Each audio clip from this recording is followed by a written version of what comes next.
एक मनुष्य को जब एक साथ 100 बिच्छू काट जाए, जितना दर्द उसे उस समय होता है, उतना ही दर्द एक मनुष्य को उसकी मृत्यु के समय होता है। हरे कृष्णा टू एवरीवन। तो आज हम लोग बात करेंगे 4 टॉपिक्स पर: जन्म, मृत्यु, जरा और व्याधि। जन्म बर्थ, मृत्यु डेथ, जरा ओल्ड एज एंड व्याधि इज डिजीज। तो जैसे कि मैंने आपको बताया, तो सबसे पहले हम लोग बात करते हैं जन्म की। जन्म के समय सबसे पहले एक मनुष्य अपनी माता के गर्भ में होता है, तो वहाँ पर उसे बहुत सी तकलीफ़ें झेलनी पड़ती हैं।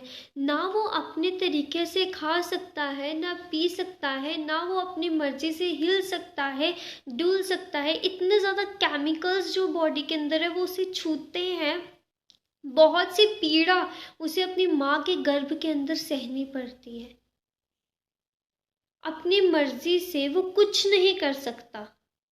वो चीखता है, चिल्लाता है कि मैं कहाँ आ गया हूँ, लेकिन वह मनुष्य उस समय कुछ नहीं कर सकता। जब वो माता के गर्भ में, अपनी माँ के पेट में 9 महीने उसे वह सारा का सारा दर्द जो है वो सहना पड़ता है।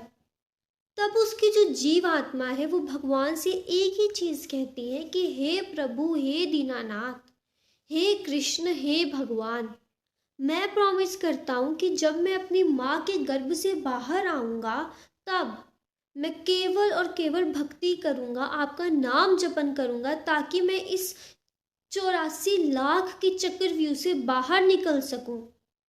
मैं इस चक्रव्यूह में फिर से ना पड़ूँ और मैं सिर्फ और सिर्फ आपके धाम, सीधा आपके धाम आऊँ इस जन्म की मृत्यु के बाद। लेकिन बाहर निकलते ही ये मनुष्य सब कुछ भूल जाता है। उसको माया ऐसा घेरती है कि हम सब कुछ भूल जाते हैं। फिर हमें ये जीवन जो है वो व्यतीत करना ही पड़ता है। जन्म जिस समय हमारा हो रहा होता है, उस समय हमें बहुत पीड़ा होती है। फिर ऐसे हमारी लाइफ साइकिल जो है वो चलती रहती है।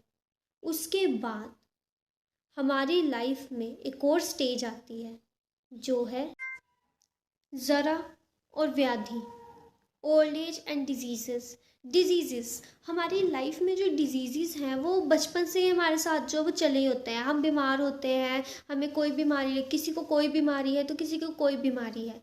लेकिन ऐसा क्यों है? ये सब कुछ हमारे कर्मों का फल है।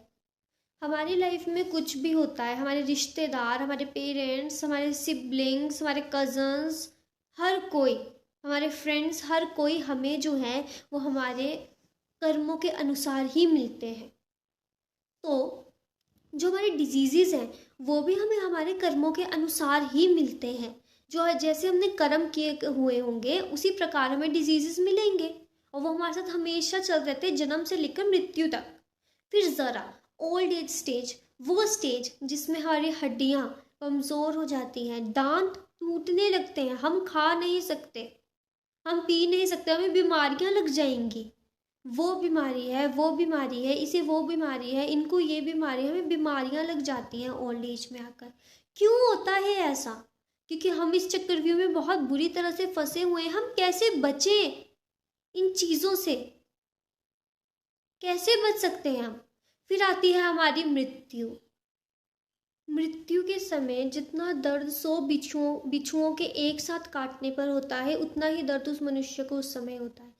लेकिन एक बात बहुत ज़रूरी है, जिस समय हमारी मृत्यु हो रही होती है, हम जिस बारे में उस समय सोच रहे होते हैं, वही चीज़ हमें अगले जन्म में अवश्य प्राप्त होती है। जैसे मान लेते हैं कोई मनुष्य मर रहा है और वो मरते मरते अपने संपत्ति के बारे में सोच रहा है, तो अगला जन्म उसे पैसे से रिलेटेड ही कुछ मिलेगा। अगर वो पैसों के बारे में सोच रहा है, उसे संपत्ति या पैसों से रिलेटेड ही कुछ मिलेगा।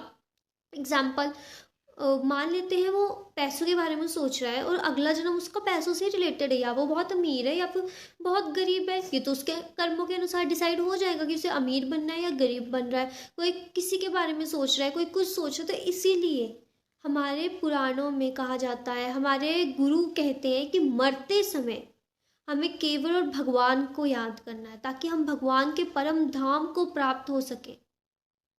और अगर हम कैसे सोचे उस समय तो मरते समय तो हमें सब कुछ याद आएगा, हमारे रिलेटिव्स, हमारे फैमिली, हमें सब कुछ याद आएगा। तो इसकी प्रैक्टिस जो है वो वो हमारा एग्ज़ाम है एक उस समय जो होने वाला है, उसकी प्रैक्टिस हमें through out our life span करनी होगी। हमें प्रैक्टिस करनी होगी नाम जप की, हर टाइम भगवान का नाम लेना होगा। हमें नाम जप करना होगा, हर समय खुद को कृष्ण से जोड़ कर रखना होगा, ताकि अपना हमारा जब लास्ट टाइम आए तब हम लोग इतने कैपेबल तो हों, इतने एबल तो हों कि हम भगवान का नाम जो है वो ले सकें और भगवान के परम धाम को प्राप्त हो सके। अब हम इस जन्म मृत्यु जरा व्याधि के खेल से बच कैसे सकते हैं? ये तो हम तभी बच सकते हैं जब हमने बहुत अच्छे कर्म किए हों, एक अच्छे मनुष्य बने हों, दूसरों की हेल्प की हो एंड मेनली भक्ति और नाम जप किया हो। क्योंकि हम सबको पता है श्रीमद् भगवद गीता में भगवान श्री कृष्ण खुद कहते हैं कि मैं भगवान हूँ, मेरा ध्यान करो। और भगवान श्री कृष्ण हमारे इतने प्यारे हैं कि अगर हम उन्हें प्यार से एक बार कह देंगे, अगर उन्हें हम एक बार ही प्यार से कह देंगे कि हे कृष्ण, हम आपके हैं, आप हमारे हैं, कृपया करके हमारी प्रॉब्लम्स अब सब के सब आपकी और आप हमारी हेल्प करें प्लीज़। अगर हमने ये बात सच्चे दिल से कृष्ण से कही होगी तो वो ज़रूर हमारी हेल्प करेंगे। और हमारी लाडली जो हमारी राधा रानी, वो इतनी दयालु है, वो तो पक्का हेल्प करेंगी।